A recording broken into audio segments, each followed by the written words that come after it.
आज मैं स्टूडेंट्स के साथ मुखातिब हूँ। देखें, जब इम्तहान का टाइम करीब आता है तो सिर्फ दिन के वक्त पढ़ना काफ़ी नहीं होता, रात को भी पढ़ना पड़ता है। लेकिन रात में जब स्टूडेंट पढ़ते हैं तो वो दो प्रॉब्लम्स को बड़ा फेस करते हैं। नंबर 1 डिस्ट्रैक्शन और नंबर 2 स्लीप। कि जैसे ही पढ़ने बैठेंगे डिस्ट्रैक्शन स्टार्ट हो जाएगी, बहुत सारी सोचें आना शुरू हो जाएंगे।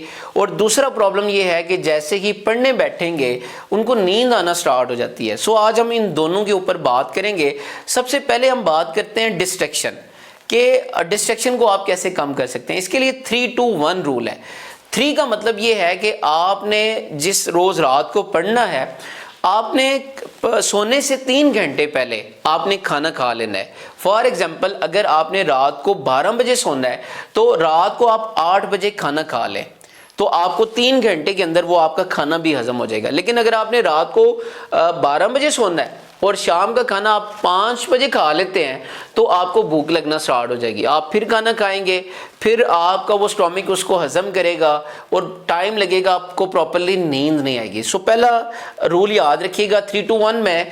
पहला जो 3 है, आपने सोने से 3 घंटे पहले आपने रात का खाना खा लेना है। दूसरी बात यह है कि वो है 2 का मतलब है कि सोने से 2 घंटे पहले जो होते हैं, इस टाइम में आपको बहुत ज़्यादा डिस्ट्रैक्शन होती है। आपके माइंड में बहुत सारी सोचें और बहुत सारे ख्यालात आना शुरू हो जाते हैं। आपका माइंड इधर उधर बिखर जाता है। उसके लिए काम ये करना है कि आपने अपने माइंड को फोकस करना है और एक पॉइंट पे लेके आना है। और उसके लिए टेक्निक ये यूज़ करनी है कि आपने उल्टी गिनती स्टार्ट कर देनी है 10 तक। जैसे आप कहते हैं 10, 10, 9, 8, 7। इससे आप क्या कर रहे हैं, आप अपने माइंड को कंट्रोल कर रहे हैं। जो माइंड आपका इधर उधर सोच रहा था, मुख्तलिफ ख्यालात आ रहे थे, वो कंट्रोल हो जाएंगे। और तीसरा जो है वो है 1 रूल का मतलब ये है कि देखें, सोने से 1 घंटा पहले आपने नाइट मोड को ऑन कर देना है। आप देखें, जब आप मोबाइल इस्तेमाल करते हैं तो आपके मोबाइल से ब्लू रेज आ रही होती हैं। ब्लू रेस जो है वो आपके माइंड को ये सिग्नल देती हैं कि अभी तो दिन है, अभी सोने की ज़रूरत नहीं है। अगर आप देखें मोबाइल इस्तेमाल करते हैं और ब्लू रेज आ रही हैं, जब आप सोने लगेंगे तो अच्छा खासा वक्त लग जाएगा। और कई लोगों को ये प्रॉब्लम होता है कि वो सोने से पहले भी मोबाइल यूज़ कर रहे होते हैं। जब मोबाइल रखते हैं मज़ीद 2-3 घंटे लग जाते हैं और उनको नींद 2-3 घंटे के बाद आती है। लिहाजा जब आपने देखें कि आपने सोना है, सोने से 1 घंटा पहले आपने अपने मोबाइल के नाइट मोड को ऑन कर देना है, जिससे आपके माइंड में ये सिग्नल जाएगा कि अब आपने सोने की तैयारी करनी है। ये तो आ गई आपकी डिस्ट्रैक्शन। 3-2-1 रूल। 3 मीन सोने से 3 घंटे पहले आपने खाना खा लेना है। 2 घंटे पहले आपने माइंड को एक जगह पे फोकस पे लेके आना है और सोने से 1 घंटा पहले आपने नाइट मोड को ऑन करना है। दूसरा प्रॉब्लम उसको हम डिस्कस करते हैं, वो है स्लीप। कि जैसे कि स्टूडेंट पढ़ने के लिए बैठते हैं, उनको नींद आ जाती है और अगर पढ़े ना तो उनको नींद बड़ी देर तक आती है।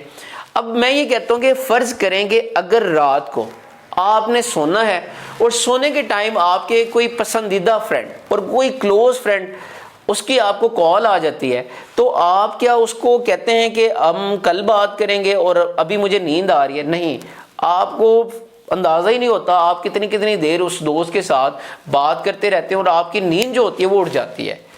याद रखिएगा, ये जो पढ़ाई है ना, ये बोरिंग काम है और हमारा जो माइंड होता है वो बोरिंग काम से क्या करता है जी, दूर भागता है और इंटरेस्टिंग काम की तरफ ये तवज्जो से काम करता है।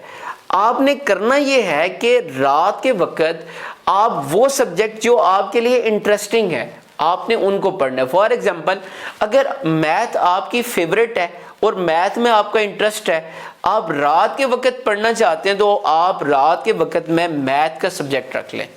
इससे आपका इंटरेस्ट डेवलप होगा और आपको नींद नहीं आएगी। दूसरा रूल ये याद रखें कि अगर आपको रात को नींद आ जाती है तो आप बोल बोल के पढ़ें। जब आप बोलते हैं तो उससे जो आपकी नींद है वो आपकी उड़ जाएगी और आपका पढ़ाई में दिल लग जाएगा।